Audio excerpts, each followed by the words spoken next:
How to get referral code on the Fetch app. Hey guys, in this tutorial, I'm going to show you a quick and easy way to get bonus points by inviting a friend to the Fetch app.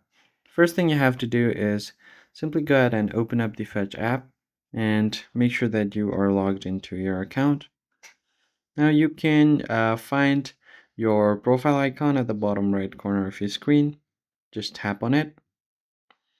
And once you get here, you'll find your email, your username, and your profile. So right below that, you have earn more option where you have notifications and then referred a friend. So what happens is when you refer a friend, they can enter your referral code and you'll both get points when they join. So just go ahead and tap on refer a friend. You'll get your QR code right here as well as your referral link. So you can get 2000 points and also give 2000 points to your friends.